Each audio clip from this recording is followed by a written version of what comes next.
majhna lutka, ki nima še rad, pa čutim se mnogokrat.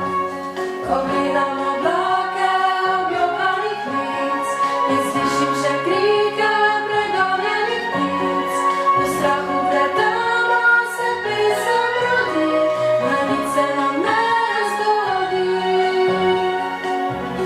Vsaj malo sonca, vsaj malo smeha, za svet, ki teče življenja reka, topline malo, ljubezni nežne, miru vsaj malo si zdaj želim. Vsaj malo sreče, veselja malo in da ljudje mi več ne jokali.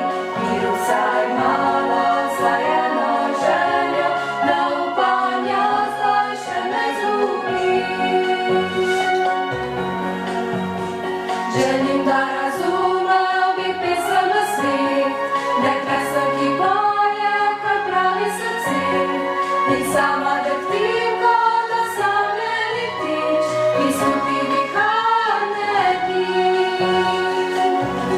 Vsaj malo sonca, vsaj malo smeha, za svet, ki teče življenja reka, topline malo, ljubezni nežne, miru vsaj malo si zdaj želim. Vsaj malo sreče, veselja malo in da ljudje mi več ne jokali. Miru vsaj malo, vsaj eno željo, da upanja zdaj še ne izgubim. Poj z menoj to pesmico, miru naj bo svet živi.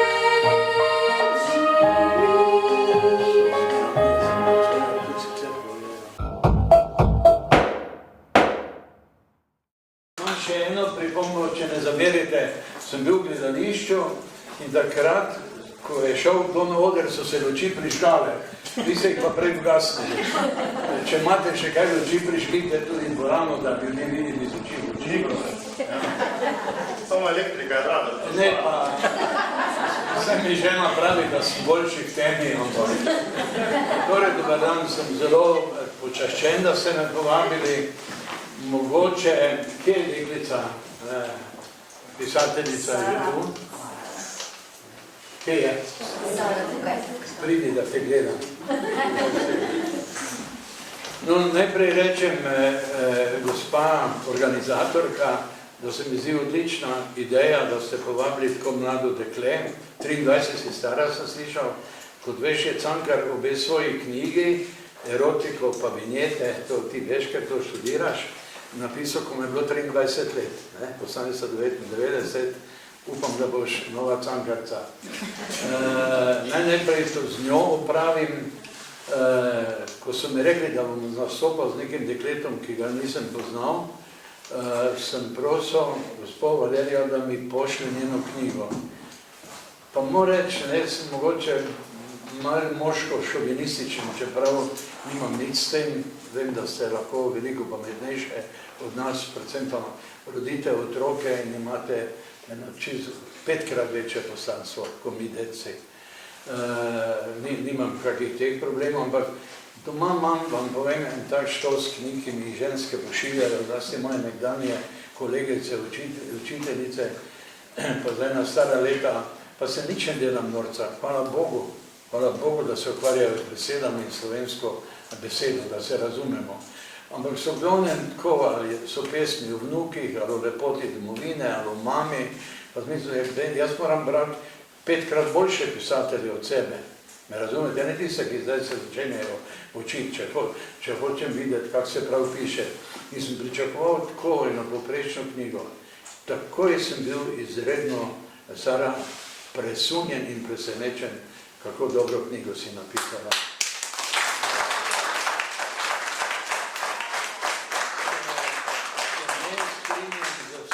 S teboj, kar si govorila, da misliš, da je toliko boljše pisati vinjete, Cankarjeve, torej kratke zgodbe, da pa roman je maraton, In tudi Cankar je na koncu pisal romane. Se veliko krat pisatelji začenjajo tako, pa pristanejo pri romanu. Še ne vemo torej, kaj te čaka. Vendar tu ta fant, ki nas nekaj snema, pa fotografira, zdaj je njen urednik iz Maribora, celo včasih kaj sodelujeva, tudi meni je kakšno knjigo izdal, pa celo mu kdaj prinesem kak rokopis, ki se mi zdi, pa ga meni pošljajo, pa če se mi zdi dober, grem k Petru. Tu se to ni zgodilo, nekatere sprejme, nekatere zavrže in tudi tebi čestitam, da si takoj ugotovil, da gre, karkoli hočemo, gre za pisateljico. Je mlada, ampak je mlada pisateljica. Vsaki zgodbi, tudi to potegnem, tudi sam sem videl fotografijo, pa imamo z enim tretjim moškim. Razumete? Pa mi še zdaj ne da mira. Nisem je upal vprašati, kdo je ta, se mi je zdelo, da se malo tako gledava, ampak vse njene čepice postavljajo eno vprašanje. Oni je kupil rože, pa je prinese. Ponovadno deci, če smo kaj naštimali, pa če sprot skočili, hitro nesemo rože ženi, da bi prišli boljše skozi. Ona naredi nekaj popolnoma drugega. Torej, vsaka tvoja zgodba ima poanto, ima vsebino in, kar je zelo dobro, tudi marsikatero zamolčano stvar. S tem se ne bi hvalil, da se je Eva tako emancipirala, se neke otroke moramo narediti. In zdaj, če je čist na drugem otoku, gre to malo težje, to bo že še videla. In tudi njuna prva otroka sta bila zelo poučna, sta Kain pa Abel, ki je usoda, jo tudi mi še danes doživljamo. Je Slovenija malo razdeljena na ene Kaine, ki so ubili neke Abele, pa jaz sicer sem navijač za partizane, ampak prekršili smo in civilizacijski dosežek, ki ga je vedela Antigona, da je mora pokopati tudi mrtvega brata Polinejka, ki mu pravijo izdajalec. Antigona tudi reče, ne da sovražim, da ljubim sem na svetu. Vsa ta vprašanja so skrita v tvoji prozi in ti piši, itak bi brez mojega nasveta in ne nehaj in boš pisateljica. Ti pravim, da si že zdaj. Edino vem, nič je te ni upozoril, malo imaš hlače, da vsega ne kina.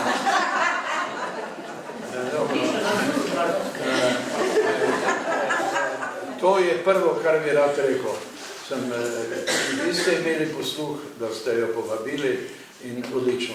Zdaj ste nehal. Drugo, ki sem rad malo priliznil, je pa čisto res. Je pa čisto res, to vem zdaj veliko bolj, ko se že nekaj let ukvarjam samo z Vorancem, ki je bil zelo povezan z Remšnikom. Tu ste imeli učitelja od leta 25 do 30 Joška Jurančiča, ki je bil komunist v stari Jugoslaviji in je spravljal ljudi čez mejo in literaturo čez mejo, kot Voranc na Strojni ali pa Mariboru pri Svetem Duhu, ker so podobno dva tudi zato ustrelili, je tako zelo pomemben kraj v slovenski zgodovini. Zelo. In tudi ta učitelj, Jože Rančič, je čist prav, da veste za njega in je tudi z Vorancem veliko sodeloval. Edino, kar nisem vedel, sem šel zdaj, da bi se tu pokazal, kako sem se pripravil, sem šel gledati krajovni leksikon Remšnik. V marsikateri starih knjigah vidim napisano Remšenik. Pa v oklepaju piše, da je to prišlo iz tega, ker so iz nemščine nekaj prevajali. Ampak vidim, da je samo Remšnik v navadi. Zakaj rečem, da sam sem bil sicer nekaj krajši čas v službi na Treh kraljih ali na Brezovcu, tu levo od vas, tudi na meji. Moj prijatelj Drago Jančar je napisal lani knjigo z naslovom in ljubezen tudi o slovenskih partizanih. Pa najprej opiše o pohorskih partizanih, pa o tistih, če kdo kaj ve, o pohorski aferi, ko so partizani med seboj osumili 6 fantov, da je zdajajo, pa so jih ustrelili, da je bila seveda pomota in je to neka pohorska afera. Ampak na začetku opisuje Maribor med vojno. In pravi, ko je še prišel sedež Gestapa v Maribor, je bilo to pravo nemško mesto. slovenske besede ni smelo biti slišano, slovenske knjige so nekaj odpeljali, nekaj zažgali, teatru je bila spet nemška beseda, torej pravo nemško mesto. Neki ilegalci so bežali čez ruše na Pohorje, ker so se takoj počutili svobodni. Jaz pa pomislim, ker sem bil tu na meji službi, pa zdaj, ko sem pri Gorancu tam šel na strojno, pa po meji hodim, pa se pač nekaj učim, vam povem, kje je slovenščina živela takrat. Živela je v takih remšnikih, pa takih brezovcih, pa takih strojnah. Vsi so govorili glasno Nemcev, bice, pa babice, pa mame, pa so zvečer šepetaje otroke učile: ljubi angel, varuh moj, bodi vedno ti z menoj in stoj mi, ali pa so peli, ko sonce zjutraj gori gre. Se je slovenska beseda ohranjala, pa slovenstvo po takih krajih, po bregih na sami meji. Ne v Ljubljani še malo je bil kulturni mok, pa nekaj so dovolili Italijani, do tega, ker pa smo bili od Nemcev okupirani, pa je bila slovenska beseda pregnana, šel si v taborišče, če si slovensko govoril in tako dalje. Taki kraji so držali po konci slovenstvo in slovensko besedo in največkrat ravno ženske, ki so otroke vzgajale. Zato imam neko, ne da bi se delal, vse sem prestar, da bi si kaj izmišljeval, neko prav se čutim nekako bogatejši, če se lahko v te vaše kraje pripeljem. Tu sicer nisem prvič, ne bi pa mogel reči, da sem bil tu dosti krat. To sem imel zapovedati, drugega pa nič. Zdaj bom pa povedal dve zgodbi. Eno malo daljšo, gospa, vi pazite, da meni predolg, lahko pa skočite, morate paziti, ko vdihnem, drugače ne boste rekli besede. Bom povedal malo eno zgodbo iz okolice Ptuja, ker so tu, vidim, zaradi deklice, ki je z Kidričevega, sem izdal, gledajte, da se vam pohvalim, sem imel eno knjigo, danes sem bil v nekem domu za ostarele, pa sem tam mene stari gospe, ki je rekla, vse prečitam, kaj vi napiše, pa sem letel v avto, pa sem ji dal svojo knjigo z naslovom Strnišče. Bi mi bilo ljubov, da bi jo prebrali. Govori o Strnišču vašem, ki je bil tudi pogojni, en mali otok enega pekla, ker so tudi Slovenci Slovencem brat zabijali. No, eno bom povedal z vaših krajev, pa nima zveze z to temo, ker je bila mama od tam, pol bom pa eno bolj veselo povedal, na koncu pa bomo še za 4 minute nekaj zaigrali, ker sem bil v službi gledališču in čujem, da imate to igralke. Prva je manj žalostna, prva, druga bo pa bolj veda, druga bo krajša, da ne bom preveč si vzel. Tetica, zdaj sem pa te prišla. Deklica Micika je živela z mamo v majhni izbi pri velikem kmetu, če lahko sobi z ilovnatimi tlemi in z okroglo lino na mesto okna, sploh rečemo izba. Imele se eno poslo, eno mizico z dvema stoloma, omare že niso imele, so imele zabite žeblje v steni. Mama je vzela malo Miciko vsak večer k sebi, za tisto postelj, jo stisnila in vsak večer je zajamrala, zakaj sva ravno imeli Micika tak nesrečni. Micika ni razumela, kaj mama s tem misli, ampak je počasi začutila, da nista isto kot drugi otroci. Če je hotela pobrati jabolko, ki je padlo z drevesa, je morala mama najprej vprašati kmeta. Drugi pa so kar zvej trgali jabolka, pa so odmetavali z njimi. Ali takrat se je jedlo še za isto mizo, sklede, zadnji sta smele iti k mizi in mama prednost so pojedle, jo je ruknila, da mora ta nehati. Pol pa je mislila, da je krivo to, ker ni bilo Ateja. Vsi drugi otroci so imeli Ateje, ona pa ni imela Ateja. In ko je enkrat vprašala mamo, mama, kdo pa je moj ata, se je začudila, mama ujezila, rekla, da me ne vprašaš nikoli več, kaj te briga, ne sprašuj tega.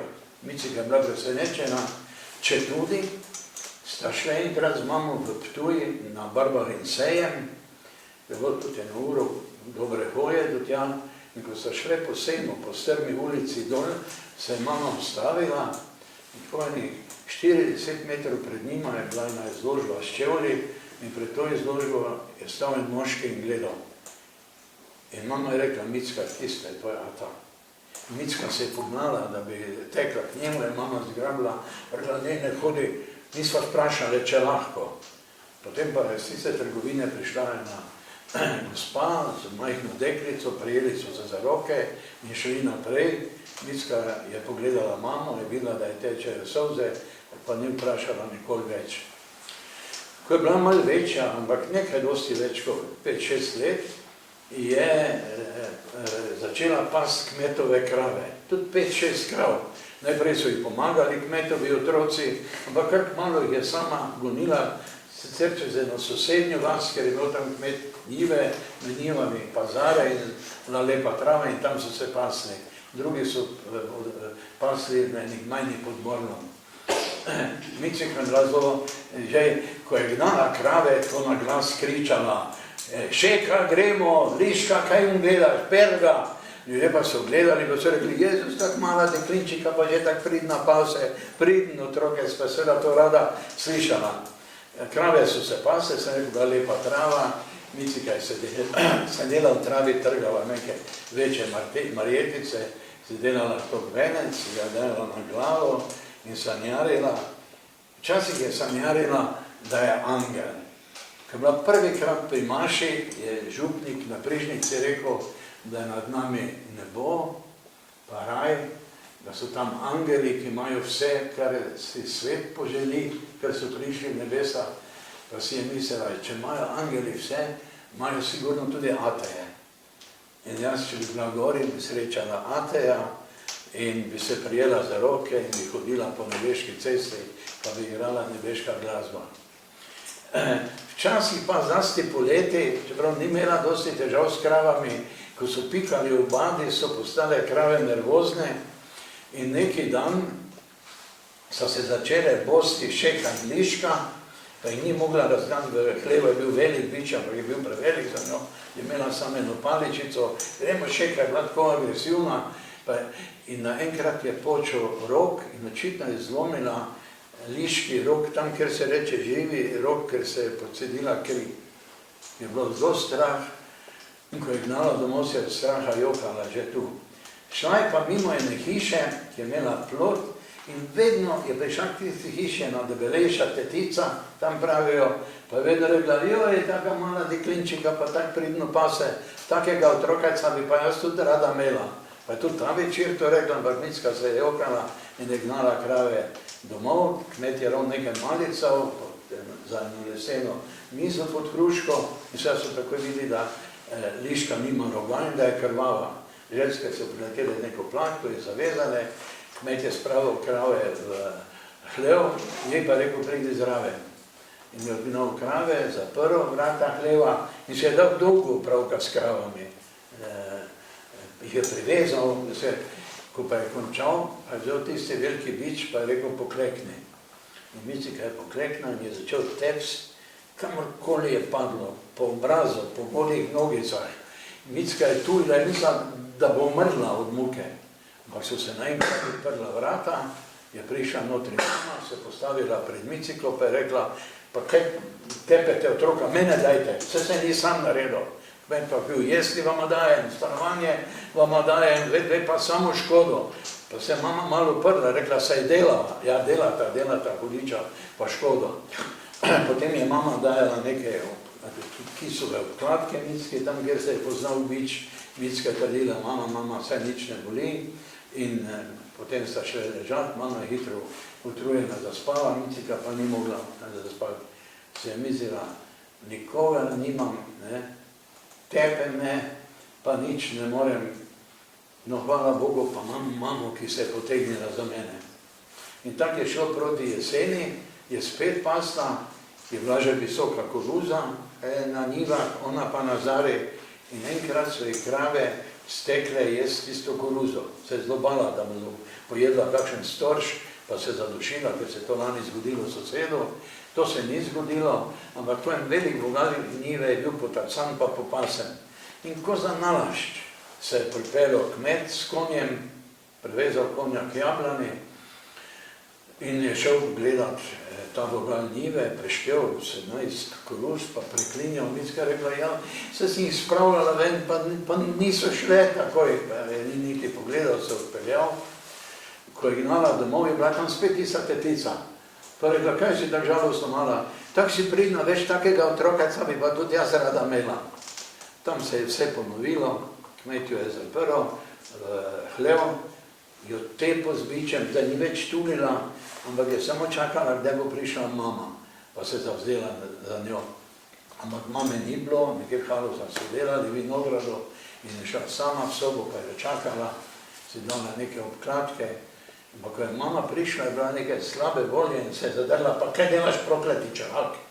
Bojo še obe nagnali zaradi tebe. In je šla spat, tudi nekaj zasmrčala, Micika pa je sedela, šla ležat, pa je mislila, nobenega nimam. Še mama je jezna na mene. Kaj delam samo na svetu?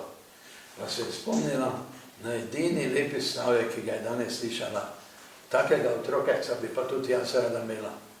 Je bila ura polnoč, ko še bedela, pa je vstala, pobrala edino oblekico, ki je prej spustila kar v posteli in se oblekla, tiho odprla vrata, mama je nekaj zahrangolila, pa se ni zbudila, tipala po prikleti, je prišla pod zapaha, ga odprla in stopila na prag.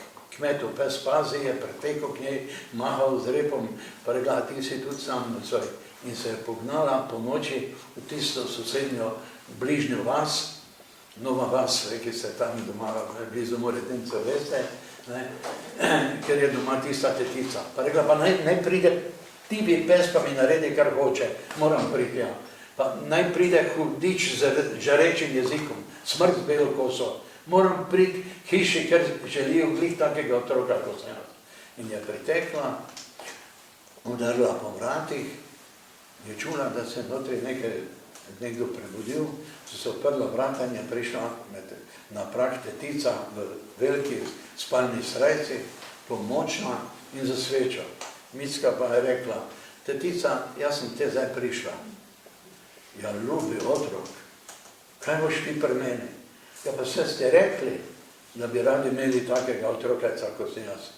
Rekla, ja, poglej, jaz imam tu notri svojega otroka, samo bi rada, da bi bil tak priden, kak ti. Te ne moramo vzeti. Pa je prišel moški, pa rekel, jaz zdaj po noči ne moramo postati nazaj, najprej spi na peči, zjutraj bom pa pelal nazaj k njeni materi.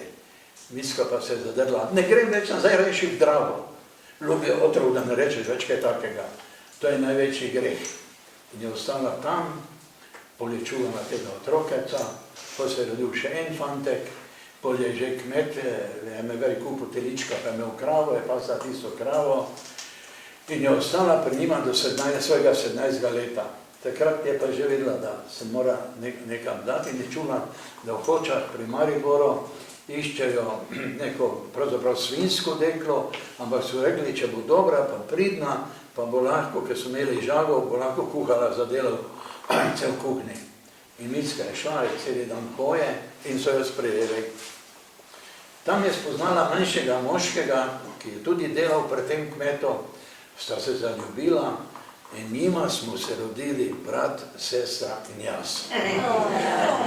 Veste, da komaj verjamem, da je bila moja mama tista Micika, ki se je ponakoč ponudila pri tujih ljudeh z besedami, tetica, jaz sem te zdaj prišla. No, to je prva zgodba.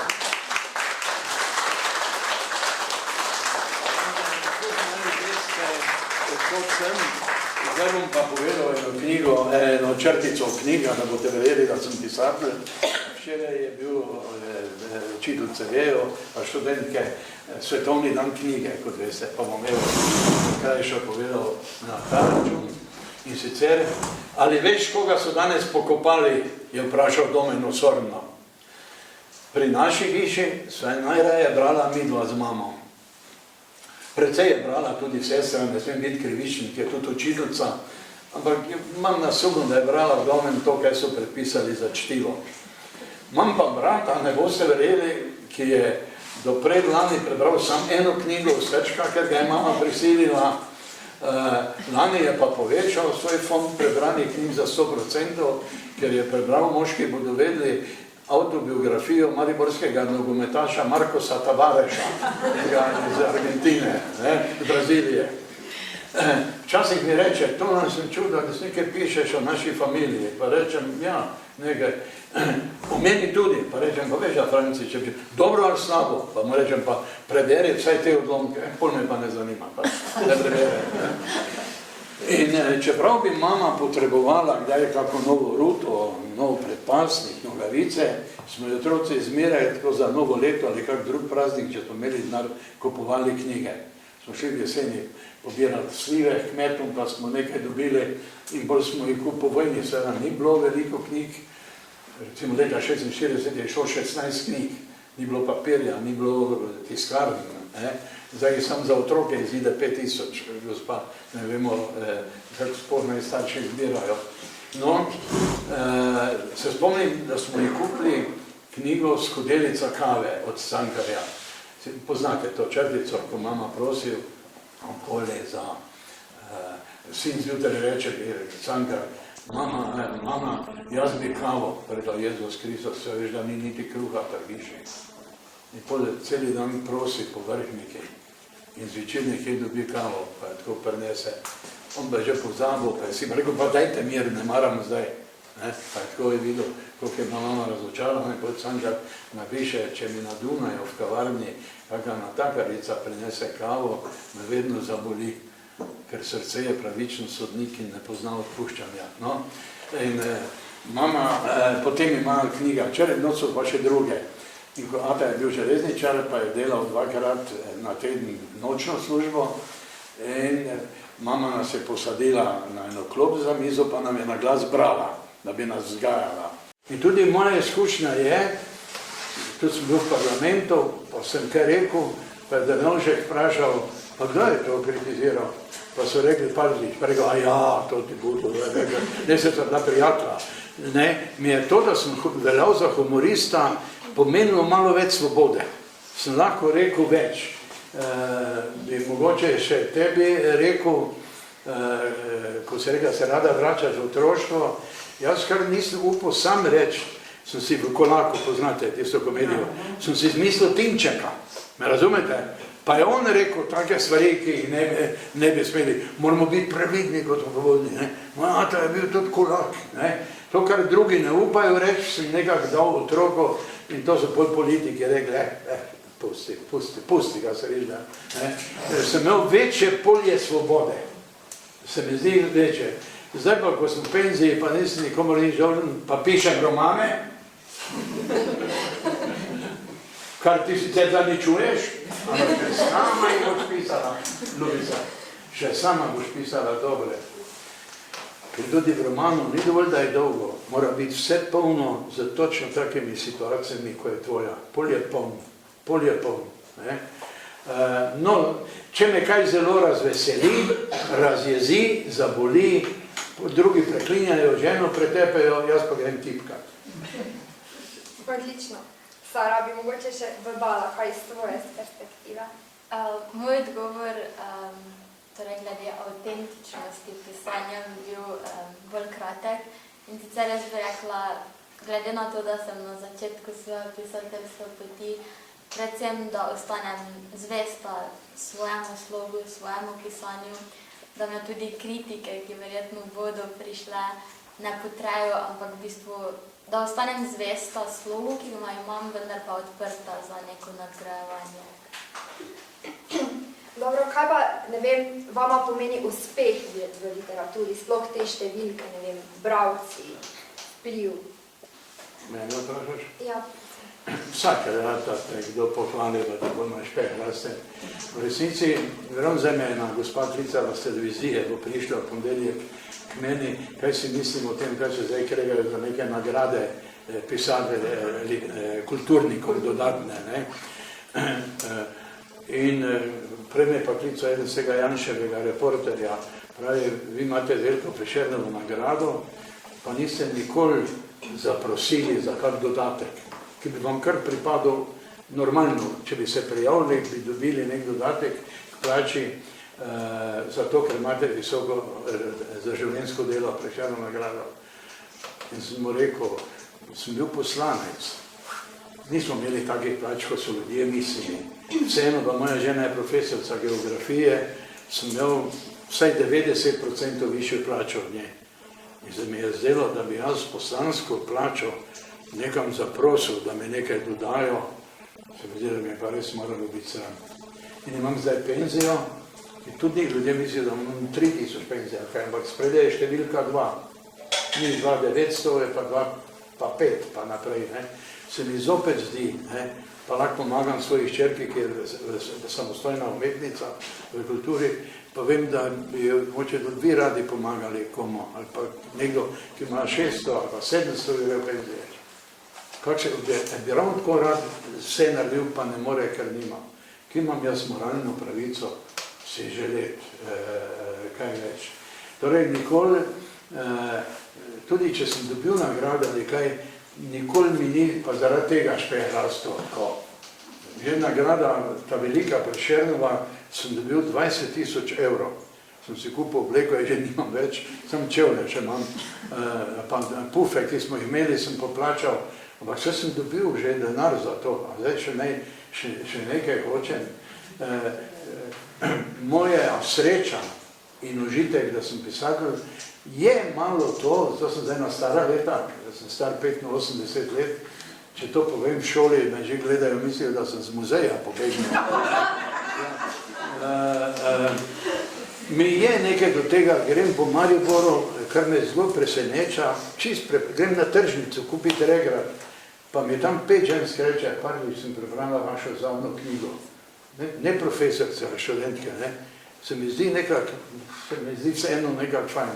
Drugače pa ne, napišem roman, ga skrijem, ali pa komedijo, jo skrijem za 3 mesece, ne upam iti brat se, sam sebe bojim, ko hulič. In pol, če preberem, pa se mi zdi, da je v redu, pa dam od sebe. In je s tem za mene absolutno stvar končana. Nikoli več ne berem starih svojih, ni. Meni se zdi, da pač delam svoje, kot se ti trudiš, da bi bila danes odlična, in tudi si, pa tudi taki ti je to napisala, ni slaba. Hvala. Mislim, ono predavanje na začetku. Mogoče še tista za prihodnost, kaj bi tebi pomeni številke bralci, ne vem, če toliko te zanam. To zelo težko odgovorim, ker gre vseeno to zdaj za moj prvenec. Definitivno mi je mogoče potrditev to, da sem na pravi poti, oziroma da vseeno je pisateljevanje nekaj, s čim malo bolj jasno. Torej, glede na to, da sem na pravi poti, mi je v bistvu ta prva potrditev bila to, da je torej založba sploh sprejela moje delo in ja, mislim, da je to in pa potem tudi potrditve najprej najbližjih, ki so brali moje dela, čeprav je bilo večina komentarjev, joj, kako so pa tvoje zgodbe žalostne, turobne, si dobro, pa vsi mislijo, da v bistvu gre za neko terapijo, ampak tu bi rada povedala, da ni vsako pisanje, oziroma tudi če je neko pisanje terapija, je treba zavestno, jaz mislim, da tudi ločiti to terapijo od neke literarne vrednosti, teksta in knjige, da je to vseeno velika razlika.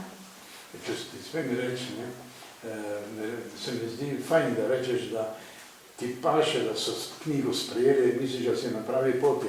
Goranc je napisal, ko mu je bilo 25 let svojo, čez 25 leta, je napisal povesti, pa ni bilo nobenega odmeva. Nikjer nobene kritike in pol je pisal takim ljudem, ki je poznal, si prebral, zakaj mi nekaj ne rečeš. Te je že za nič, ne bom več pisal, pol so ga malo potoražili. Tako da je najbrž ta prvi odziv vseeno dober, jaz se nisem poznal, niti suto nisem, sem ti rekel, in Peter lahko tudi potrdi, koliko je fajn, da je danes tu pred vami nastopati. Če imam v Ljubljani tiskovno konferenco, Pride 17 ljudi, od tega 10 novinarjev, ki vzame knjigo, ki jo bo pisal, pa odide. Pa ne posluša, kaj govorim. Da imava tako publiko, to ti res srce igra.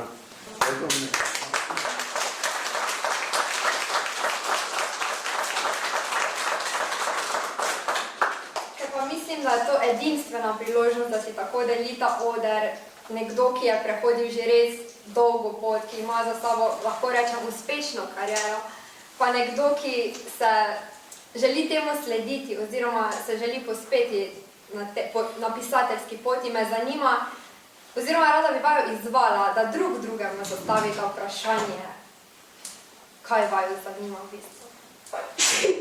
Kdaj bo naslednja knjiga in ali bodo tako kratke črtice,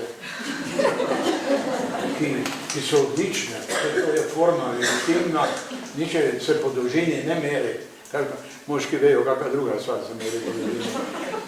Medtem ko literatura ne, to ni vprašanje kvantitete, ne. To je knjiga, je polna za 600 strani. Naj povem, da se naslednja knjiga, upam, da že piše in da tokrat sem se res zaprla v sobo v malo daljšo formo in tudi upam, da mi uspe res. Piše že nekaj. Ja.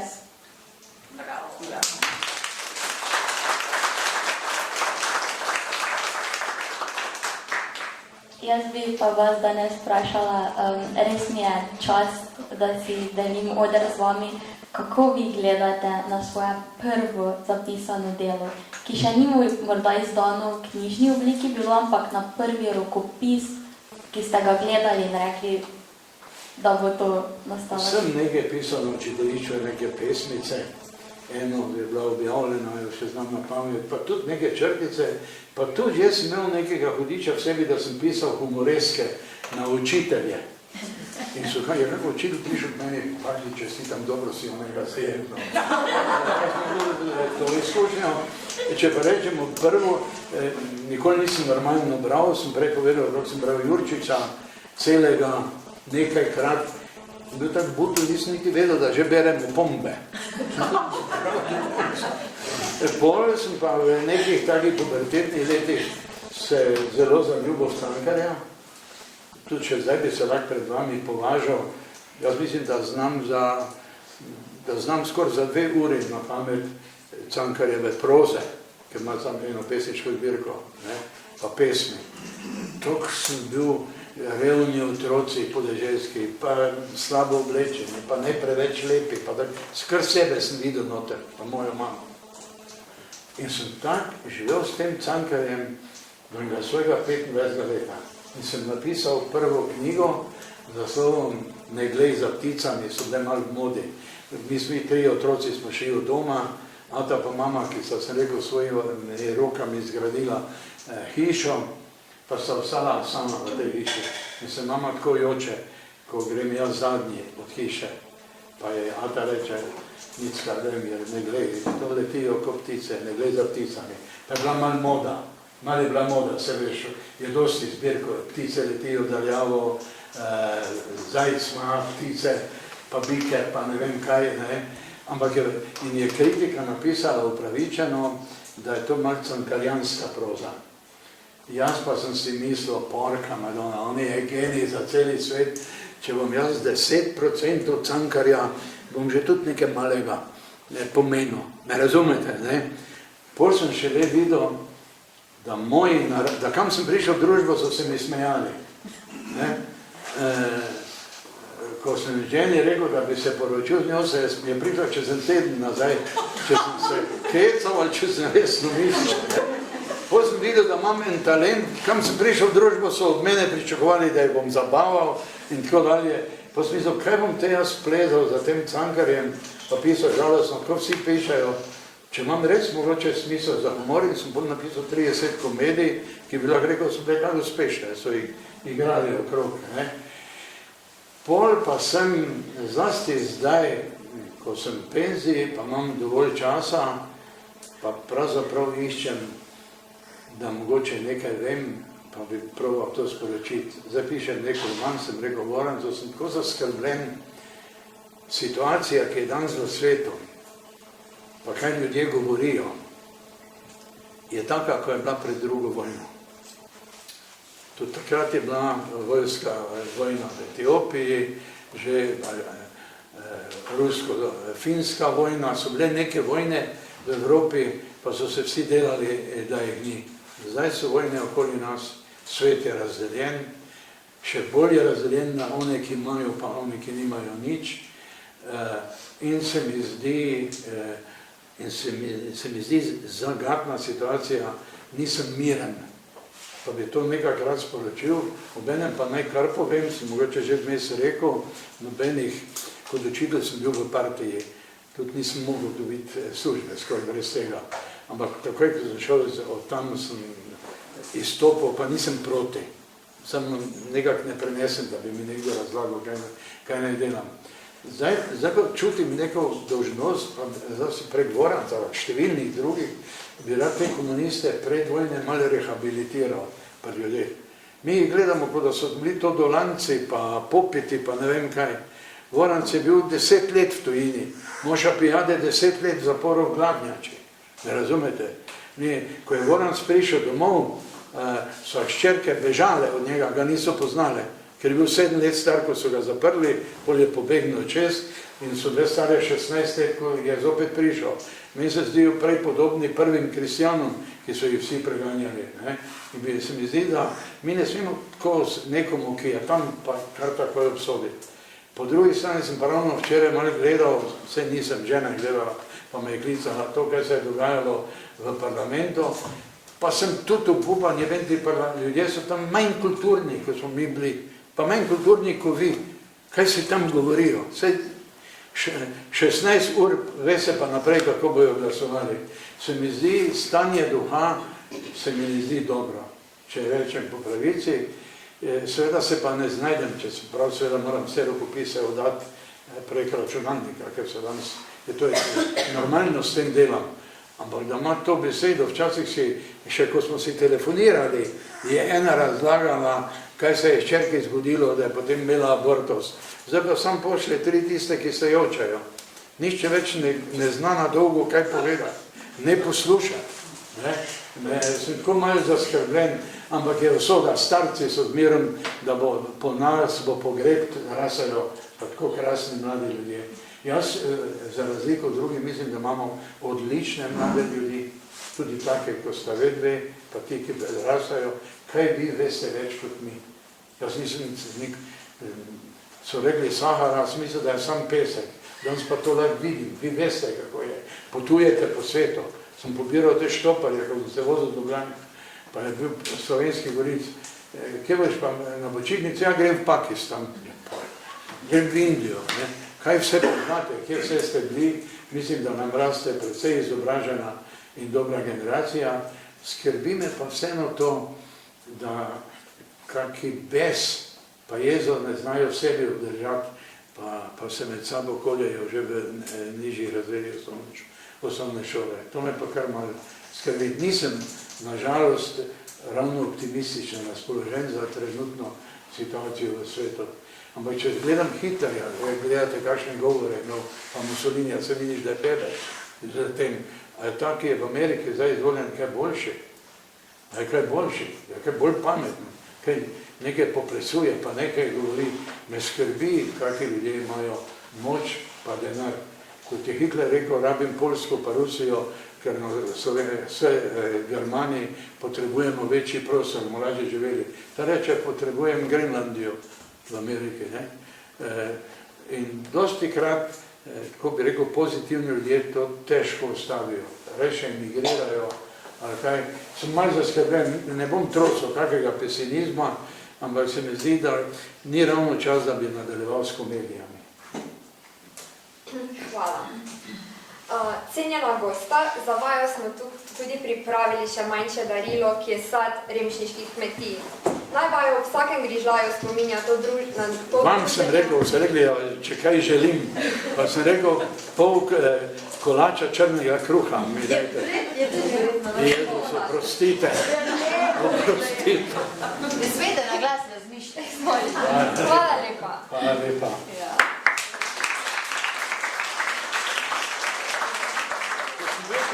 danes nisem z njo jemati daril, si mislite, zdaj pa takoj pogledam, kaj je. Super, hvala lepa.